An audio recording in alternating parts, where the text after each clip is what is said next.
Brompton Road, 2 a.m. The street is empty, but the building never looks like it sleeps. Terracotta the colour of dried blood. 4 acres of it. A name carved into stone as though stone were the only material worthy of the effort. Harrods. 15 million people walk through those doors every year. They come for the food halls, the perfume, the theatre of it. The feeling that proximity to beautiful things might make something beautiful transfer. Almost none of them know what this place has taken from the people who thought they owned it. There was a fire. There was a billionaire who arrived with a yacht and a checkbook and a hunger no floor space could satisfy. There was a ring and a Paris tunnel and grief that became empire. And somewhere in the basement, a bronze statue that should not exist. What does a palace truly cost the people who try to possess it? Charles Henry Harrod was born in 1799 in Lexden, Essex, the son of a miller, which meant he understood, before he understood almost anything else, that the difference between a good harvest and a bad one was the difference between eating and not. He trained as a grocer, an unglamorous word, a practical one. By 1824, he had a wholesale operation near Borough Market, selling tea and spices into a city that was drinking itself into the industrial age. London in those decades was vast and dirty and hungry and growing. 3 million people crammed into streets where the food supply could not be trusted, where weights were fixed and goods were cut with chalk and sawdust and worse. Into this, Harrod offered something almost perversely simple. Honest measures, fair prices, fresh stock. The radical proposition that a transaction could be conducted with dignity. In 1849, he moved west. Knightsbridge, Brompton Road. A single room, tea, sugar, candles, in a neighbourhood that was still half rural, still figuring out what it wanted to be. 2 years later, the Great Exhibition opened in Hyde Park. 6 million visitors passed through the Crystal Palace in 5 months. They came from Manchester, from Edinburgh, from New York and Calcutta.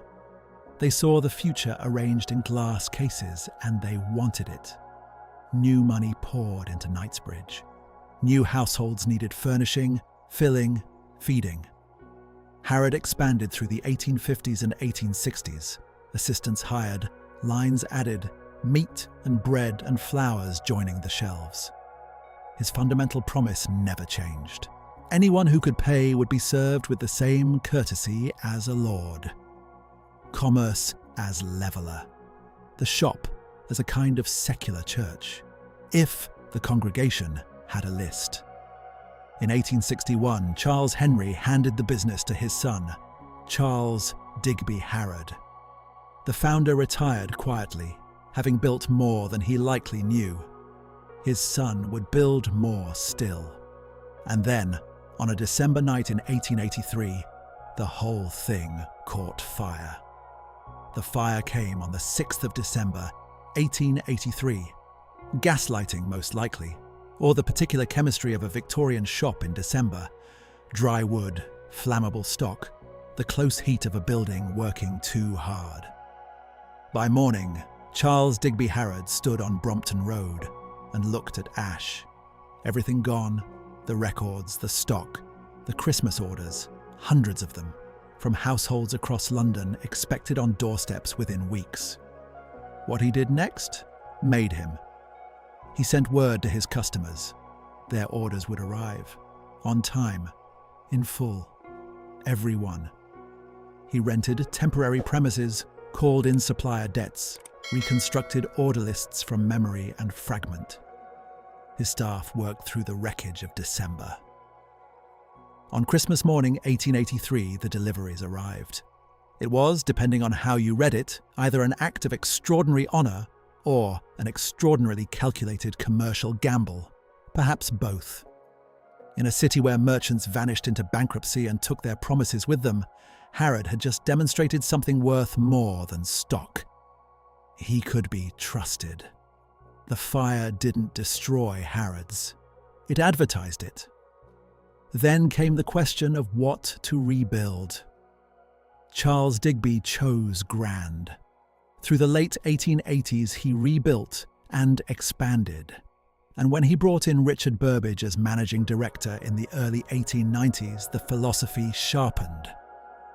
Burbage understood something the Victorian retail trade was only beginning to articulate: that shopping for the right customer was not a transaction, but an experience. A theatre, a destination. The goods were almost incidental. By 1905, the terracotta facade was complete. 5 stories, ornate cornices, electric lighting that turned Brompton Road amber at night. More than 20,000 square feet. 300 staff, a banking hall, a travel bureau, a library. Annual sales exceeding £100,000. The single room selling tea and candles had become, inside a generation, a building that looked like it had always been there, as though Knightsbridge had grown up around it rather than to hold one. A supplier must have served a member of the royal household for a minimum of 5 years, consistently, reliably, without embarrassment. The Lord Chamberlain's office reviews. The warrant is granted or it isn't. It can be revoked. It must be renewed. It is, in the language of commerce, a reference, but a reference written in gold above the door of the most scrutinized family in the world. Harrods held several, by appointment to His Majesty, by appointment to Her Majesty, by appointment to the Prince of Wales. The effect was alchemical.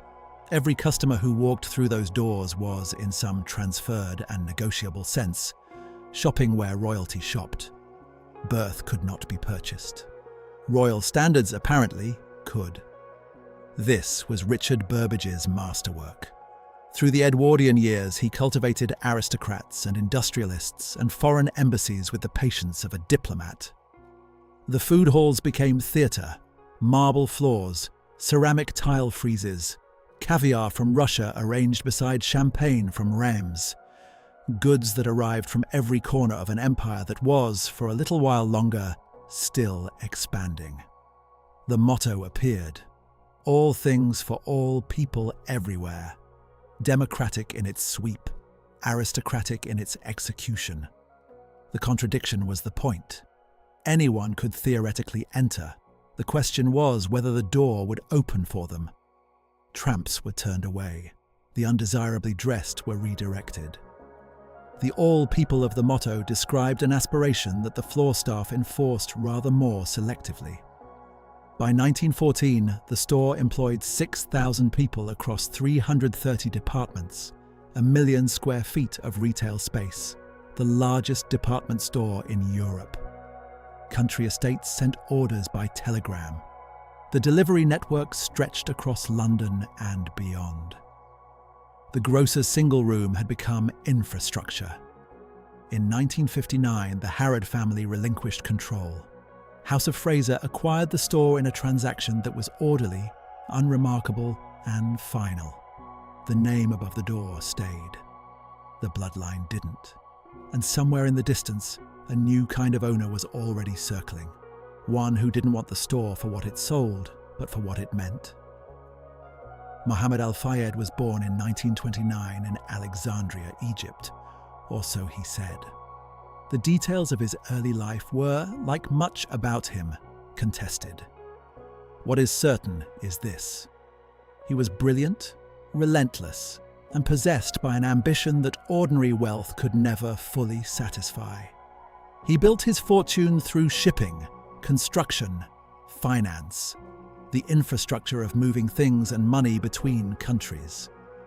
He married into the Khashoggi family, connecting himself to one of the most formidable trading networks in the Arab world. By the time he arrived in Britain seriously in the early 1970s, he was extraordinarily rich. It made no difference. Britain in that era had mechanisms for rejecting people that required no written policy and left no fingerprints. The right clubs, the right schools, the right name. Al-Fayed had none of them. he applied for a British passport. The Home Office declined. He was wealthy enough to buy almost anything the country had for sale, and polite enough, in the way of English institutions, to be denied the thing he actually wanted: belonging. Harrods was the key, not because he needed the income. The store was profitable, but that wasn't the point. He needed what it represented. If you owned the most famous shop in Britain, you were, by some logic he had worked out and committed to, entirely British. The establishment would have to acknowledge him. The doors would open. Tiny Rowland, the combative CEO of Lonrho, had been pursuing House of Fraser for years.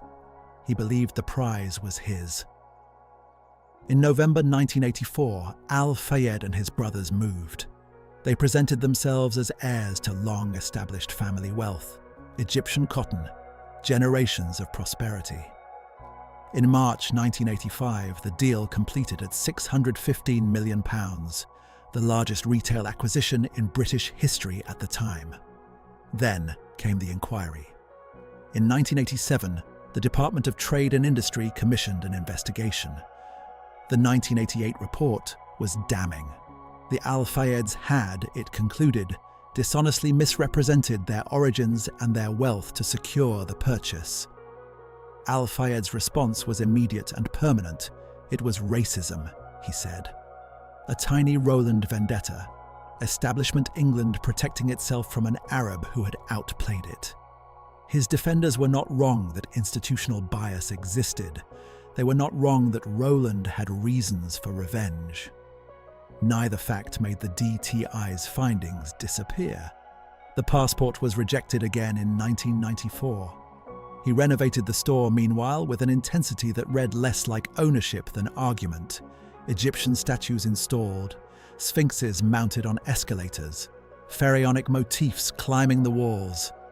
The building was being remade in his image, because the country wouldn't be. He still had one move left, and it would destroy far more than his reputation.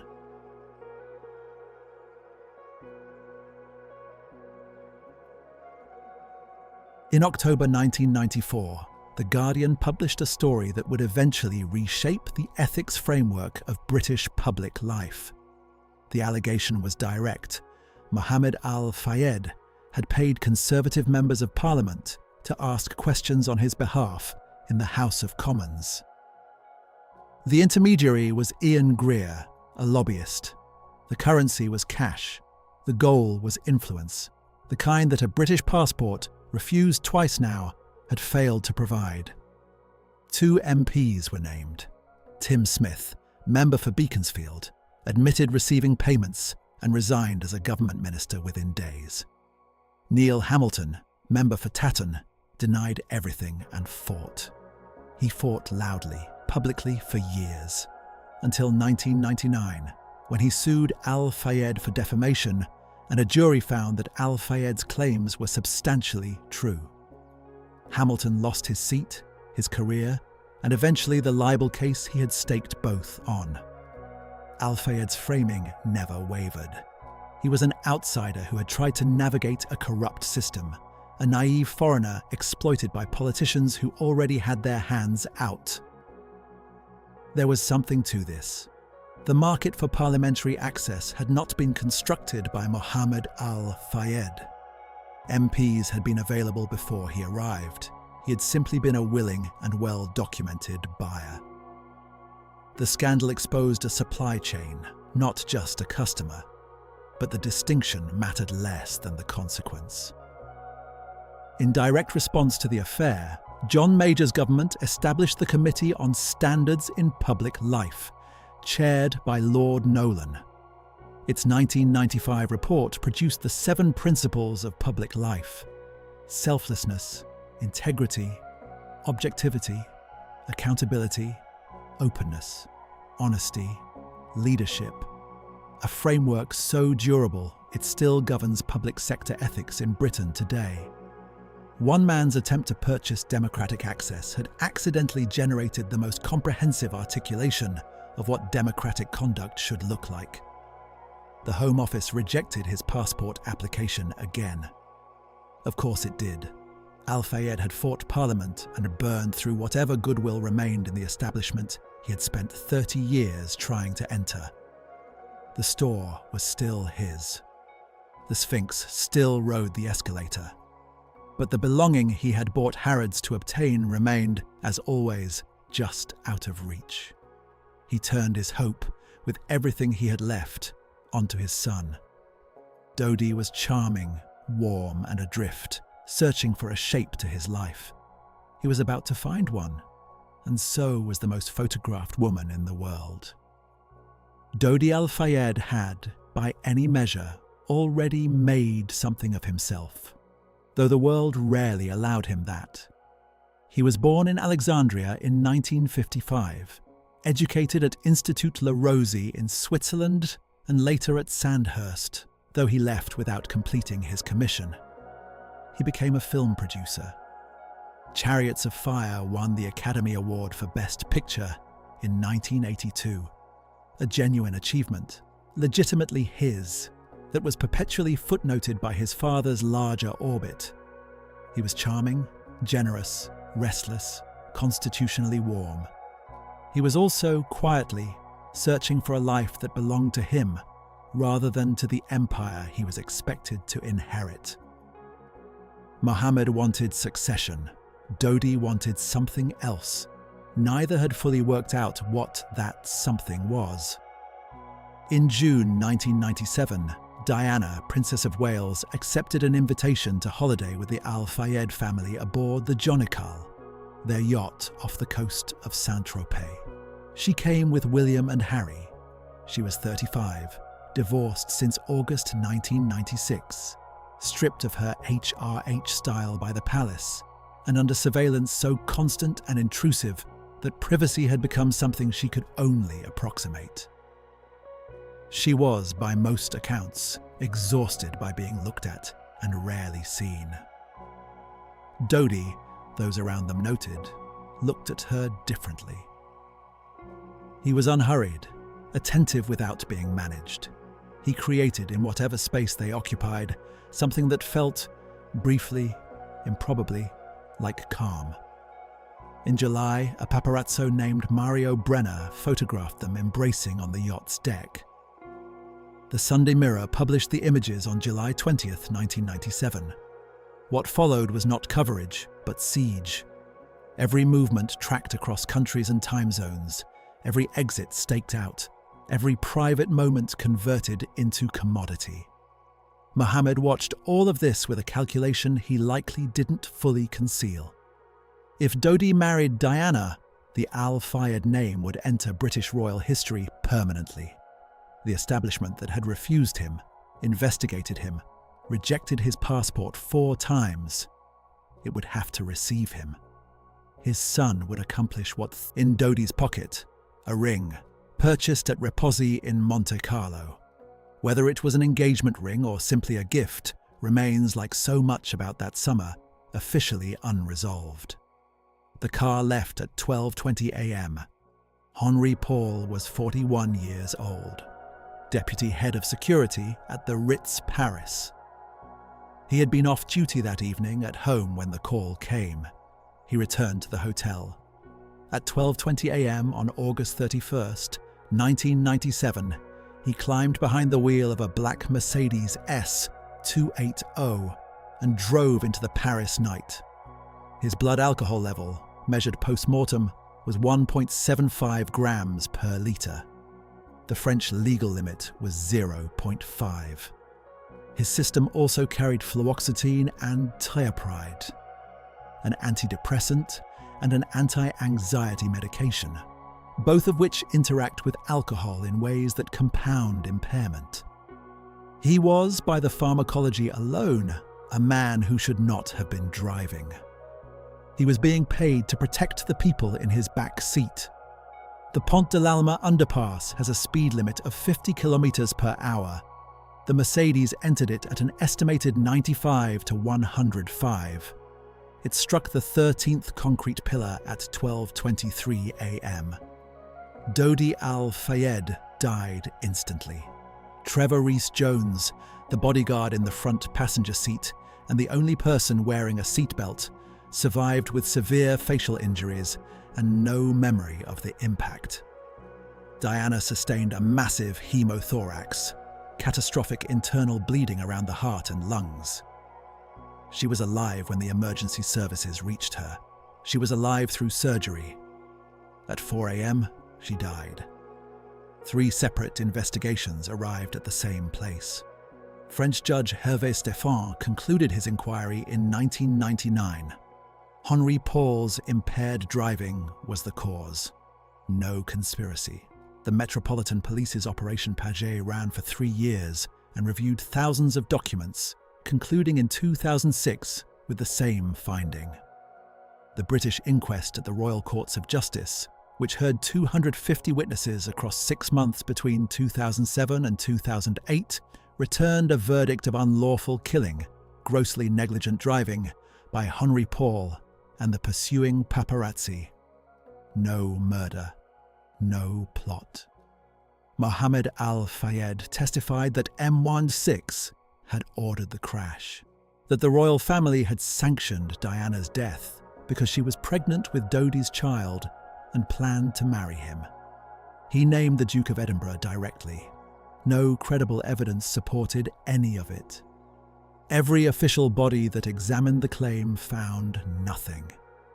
The inquest acknowledged carefully that some peripheral questions about Henri Paul's finances had not been fully resolved, but it was equally clear on the central verdict: a drunk driver, excessive speed, a concrete pillar. The truth was not a conspiracy. It was something harder to hold: an accident, a series of ordinary failures with irreversible consequences, a night that did not need to go the way it went. Inside Harrods, the grief was just beginning to calcify into something else entirely. The flowers came first. Within days of the crash, mourners who had already made their way to Kensington Palace began arriving at Brompton Road as well. They brought cellophane-wrapped bouquets and handwritten notes and photographs laminated against the rain. They stood on the pavement outside the terracotta facade and wept, or stood in silence, or simply looked at the building as though it might explain something. Harrods had not asked to become a pilgrimage site, but grief, in those weeks, did not consult anyone about where it went. Mohamed Al-Fayed channeled his into stone and bronze. In April 1998, a memorial was unveiled in the store's basement near the Egyptian escalators he had installed as declaration of ownership. A bronze sculpture of Dodi and Diana in mid-embrace. A glass pyramid containing a wine glass and a ring, said to be from their last dinner at the Ritz. A plaque whose inscription settled, without the consent of any court, the question every court had declined to confirm. In memory of 2 beautiful people who were killed because they loved each other. Killed. Not lost, not taken too soon. Killed. And killed because they loved each other. The language was not accidental. It built a monument to a conclusion rather than a life, encoding Al-Fayed's conspiracy theory in the permanent material of public memory. In 2005, a second memorial was installed on the ground floor. Larger, an eternal flame, their names in gold. Visitors moved from handbag counters to candlelight and back again, navigating the collision of luxury and mourning that had become, somehow, the store's new emotional register. Staff who had trained to discuss thread counts and champagne vintages now stood beside shrines, answering questions about the crash. The palace had acquired a wound it displayed as an altar. Commemorative plates and mugs bearing Dodi and Diana's images appeared on the shelves, priced and purchasable. Al-Fayed called it honor. Critics called it the conversion of grief into turnover. The distance between those two things was, in practice, difficult to measure, and may have been smaller than either side wanted to admit. Some grief counsellors and cultural critics offered a more forgiving reading, that in the absence of any official state monument acknowledging Diana's personal life rather than her royal function, The Harrods memorials served a legitimate public need. Mourners required somewhere physical. The store had provided it. That this also drove footfall did not necessarily negate the function. Al-Fayed continued his campaign regardless. Interviews, legal challenges, new allegations.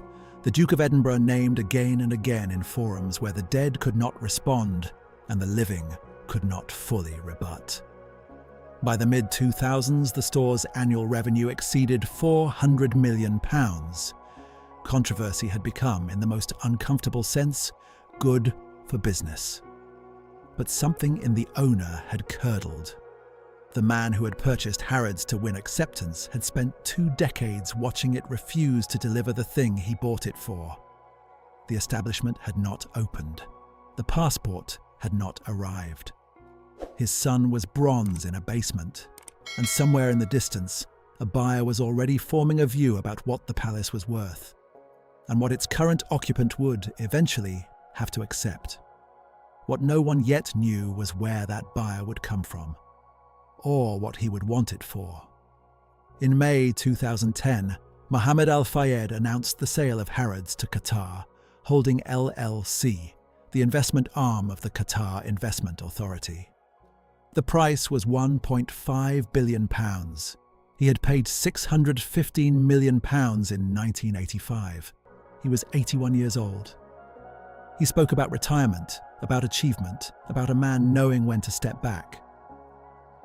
The language was dignified and, in its way, heartbreaking, because the true account of what was happening required a different vocabulary. The passport had never come. The acceptance had never come. The conspiracy had not been confirmed by any court, any investigation, any evidence. He had owned the most famous shop in the world for 25 years, and the thing he had bought it to obtain had remained, to the last, on the other side of the door.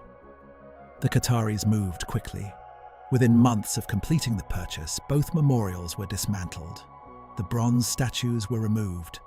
The eternal flame was extinguished. The photographs were packed away. Al-Fayed protested publicly. Erasure, he called it, disrespect. And the new owners spoke of forward momentum, which is how institutions describe the removal of things without appearing to judge them. Qatar Holding invested a reported £300 million or more in renovations between 2010 and 2015. The beauty halls were redesigned, the fashion floors reconfigured, technology modernized. The Egyptian motifs were retained, but reclassified, quietly, from personal statement to heritage detail. The store that had been an extension of one man's ego was becoming something more impersonal and commercially more formidable. Staff noticed the shift. The pressure was still intense, but it had become institutional rather than intimate. Nobody was going to call you personally at midnight anymore. By the mid-2000s, 15 to 20 million visitors were passing through the doors annually. Revenue exceeded £1 billion a year. The workforce stood at 5,000. The grocer's single room had become a sovereign wealth asset. Al-Fayed retreated, to Scotland, to quiet, to fewer interviews. He stopped funding investigations.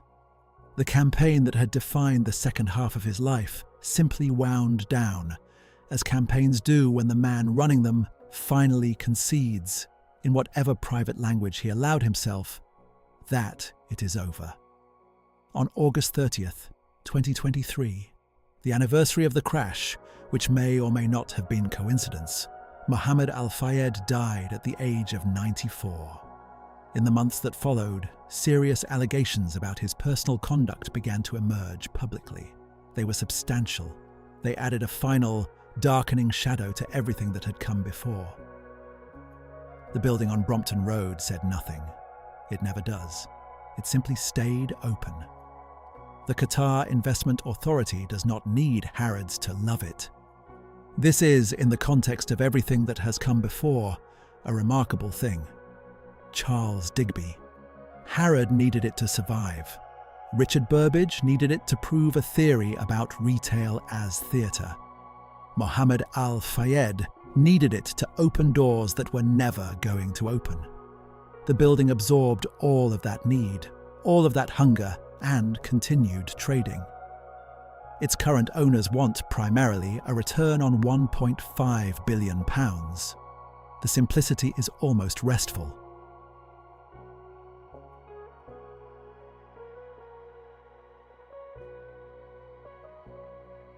The store has been repositioned for the ultra-wealthy global traveller. Private shopping suites, multilingual staff, tax-free services, personal concierge arrangements that exist somewhere between retail and hospitality. The customer spending £300 on a candle and the customer spending £300,000 on a watch are both accommodated, but the architecture of the experience increasingly orients itself toward the latter. Revenue has been diversified. A wine department of serious ambition, a wellness clinic, exclusive designer collaborations, a private members' salon. The royal warrants have been retained, renewed through the Lord Chamberlain's office on their quiet 5-year cycle. No longer a political tool, now simply brand infrastructure, the gold lettering above the door doing its ancient work. The Qatar Investment Authority carries its own complications. Its human rights record, the treatment of migrant workers in Qatar, the controversies surrounding the 2022 FIFA World Cup. These are documented and serious. Harrods absorbs the scrutiny without apparent damage because this is what luxury mythology does. It insulates. The dream of the building is older and more powerful than the particulars of its ownership. People do not queue on Brompton Road to make a statement about sovereign wealth. They come because of what the terracotta facade has promised them since 1905. Some retail analysts argue that something has been lost, that the Harrods of the Al-Fayed years, chaotic, personal, eccentric, occasionally deranged, had a quality of human texture that corporate efficiency has since polished away, that the store now performs luxury rather than enacting it. There is something to this. Personality, even destructive personality, leaves a mark that professionalism does not. The entry-level wages remain modest. The service standards remain exacting. This tension, present since a Victorian grocer first told his assistants how to address a customer, has not been resolved by any owner across 175 years. Some things the building simply holds onto. What is clear, surveying it all, is this. Harrods has outlasted the family that built it, the men who expanded it, and the man who needed it most desperately of all. It will likely outlast the current owners too. The store does not belong to the people who buy it. It belongs to the dream it sells. And the dream, whatever it costs the dreamers, does not depreciate. The whispers, though, persist about what was built here, what was buried here, what the building quietly witnessed while its owners were consumed by wanting things it was never able to give them. Long-serving staff do not talk about it directly. It emerges sideways in the particular way that institutional knowledge does, oblique, half-joking, with a careful distance of people who understand that some observations are not safe to make plainly. The building takes, they say, more than it gives. The pattern, laid out without sentiment, looks like this. The fire of 1883 devoured everything Charles Digby Harrod had built and forced him to rebuild from nothing, spending himself in the process. Richard Burbage constructed the grandeur that still stands and died in harness in 1917, worked through. The Harrod family faded so completely from their own creation that their name survives only in terracotta. The descendants absorbed and continued past, as institutions continue past people. Mohamed Al-Fayed paid more than £1 billion across a quarter century and lost in sequence.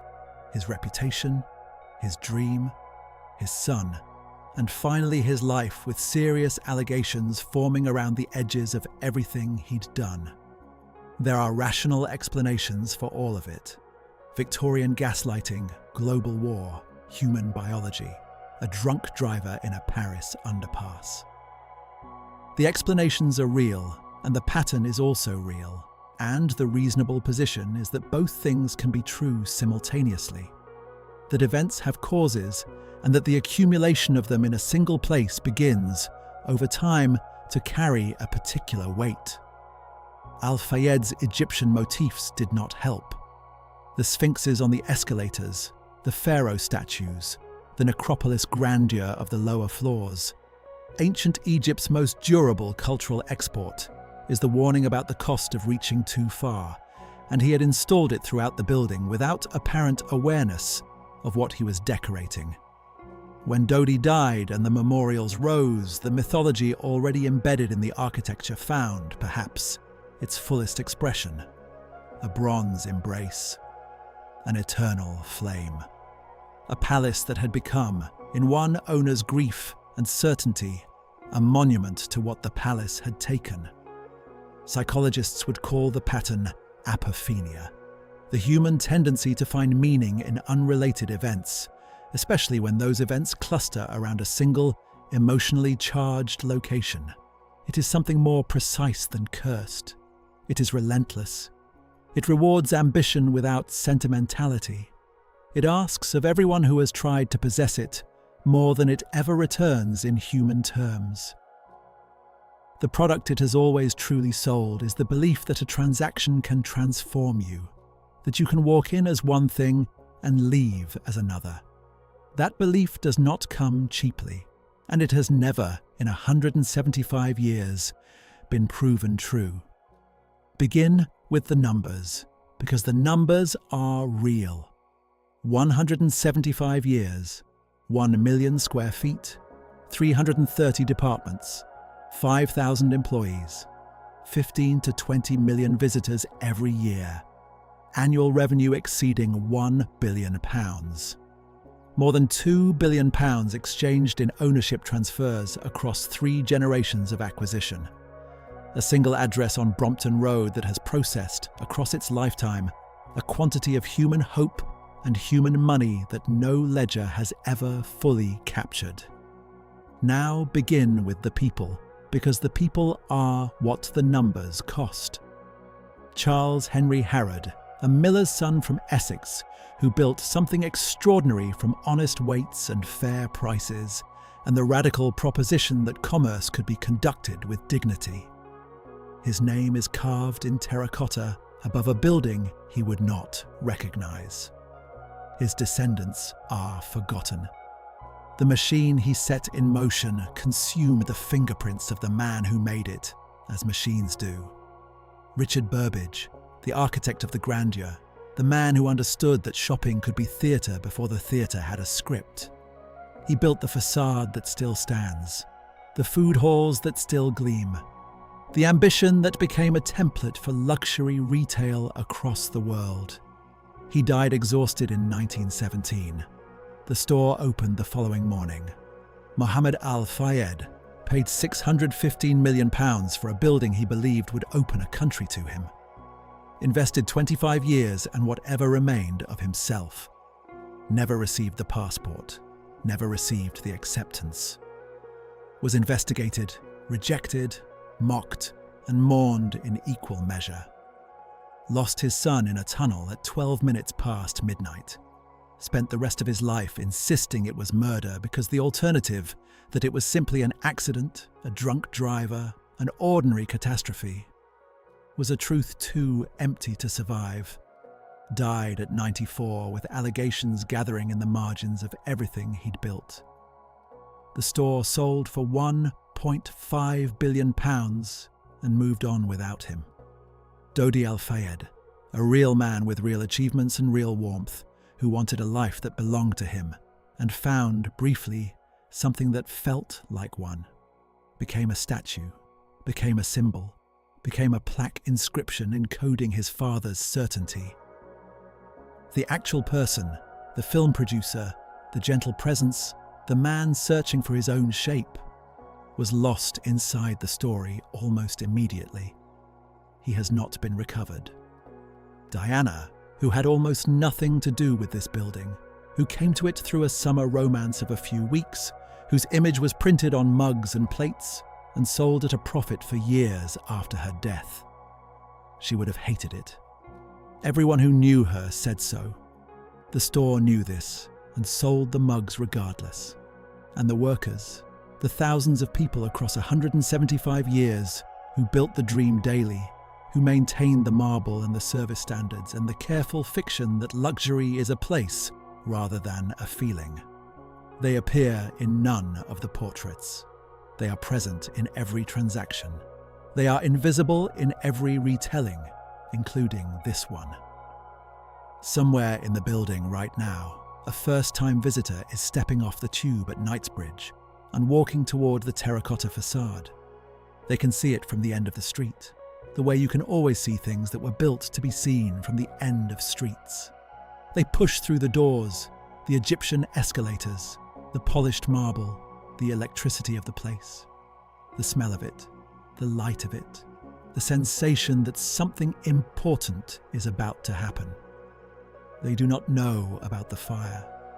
They do not know about the cash and the parliament and the deals done in borrowed names. They do not know about the statue that stood in the basement for a decade encoding a dead man's grief as fact. They do not know about the father who bought the most famous shop in the world and still could not buy the thing he needed.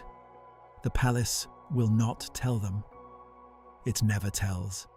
It simply offers itself, luminous, enormous, ancient seeming, and lets the dream do the work the dream has always done. But history does not belong to the buildings. It belongs to the people willing to ask what they really cost, to stand on the pavement on Brompton Road and look up at the name in the stone and refuse to accept the silence as an answer. The whisper deserves to be heard. Pass it on.